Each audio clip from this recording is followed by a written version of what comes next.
তবে যুবকরা দিনের দিকে ফিরছে মাশাআল্লাহ। তবে তাদের দিকে একটু পরে আসছি আমি। তাদের ফেরার পর যে কি প্রবলেমগুলো হচ্ছে এগুলো একটু বলবো ইনশাআল্লাহ। ফেরার পর অনেকে মনে হচ্ছে ফেরার আগেই ভালো ছিল। কমসে কম ফেরার আগে ইসলাম নিয়ে এত মানে মত পার্থক্য, এত ভেজাল, হ্যাঁ, এত রকম কথাবার্তা, যাবো কোথায়, করবো কি, এটা চিন্তা করতে করতে মনে হচ্ছে আগেই ভালো ছিলাম রে ভাই। একজন নন মুসলিম মনে করতেছে এখন যে আগেই ভালো ছিলাম রে ভাই।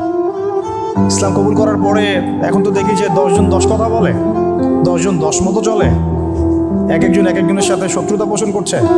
প্রথমে বুঝতে পারে না, আস্তে আস্তে আস্তে আস্তে যখন ভিতরে যায় তখন বোঝে যে বাপরে বাপ, অবস্থা তো ক্রিটিক্যাল। পরিবার নিয়ে শুরু করেন, পরিবারও জাহান্নামের টুকরা। ম্যাক্সিমাম পরিবারের মূল উদ্দেশ্য এখন একটা বাড়ি করা, একটা চাকরি, একটা সুন্দরী মেয়ে বিয়ে করা, আর মেয়েরও টার্গেট থাকে একটা টাকাওয়ালা ছেলে বিয়ে করা, জমি জমা করা, স্ট্যাটাস, হালাল হোক আর হারাম হোক, যে কোনো উপায়ে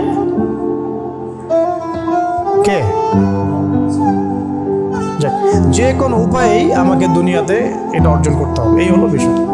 সমাজে যান, সমাজে ওই হাদিস চলতেছে, কোনটা? আনতালি দালামাতু রাব্বাতুহা, দাসী তার মনিবকে জন্ম দিবে।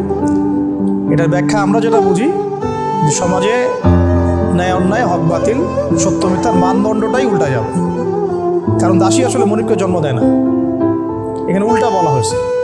দাসী কিন্তু মনিবকে জন্ম কখনোই দেয় না। আমি সিঙ্গাপুরের একটা ব্যাখ্যা করেছি একটা লেকচারে, কিন্তু সেটা হচ্ছে একটা আধুনিক ব্যাখ্যা, যেটা এখন অনেক কান্ট্রির মধ্যে এভাবে ভ্রূণ ভাড়া নিয়ে সন্তান জন্ম দেওয়া হচ্ছে। এটা একটা অন্য সেন্সের ব্যাখ্যা, কিন্তু অরিজিনালটা কি, ফিলোসফিক্যাল ব্যাখ্যাটা হচ্ছে দাসী কিন্তু আসলে মনিবকে জন্ম দেয় না। মানে সমাজের সত্য মিথ্যা, ন্যায় অন্যায়, হক বাতিল মানদণ্ডটাই উল্টে যাবে, যেটা এখন হয়েছে সমাজে।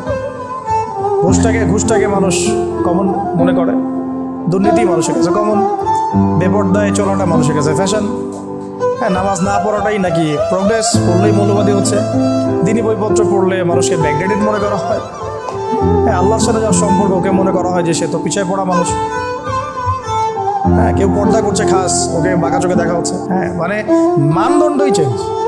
যেটা আসলে হালাল ওটাই মানুষ হারাম করতেছে, যেটা হারাম ওটাই হালাল করে দিচ্ছে। সমকামিতা এখন ঘরে ঘরে ঢুকতেছে। আগে তো বলতাম পরকীয়া ঘরে ঘরে ঢুকতেছে, এখন তো দেখি সমকামিতাও ঘরে ঘরে ঢুকতেছে। সুবহানাল্লাহ। লাস্টে একটা পোস্ট করেছিলাম, আমার টাইম লাইনে আছে, দেখতে পারেন।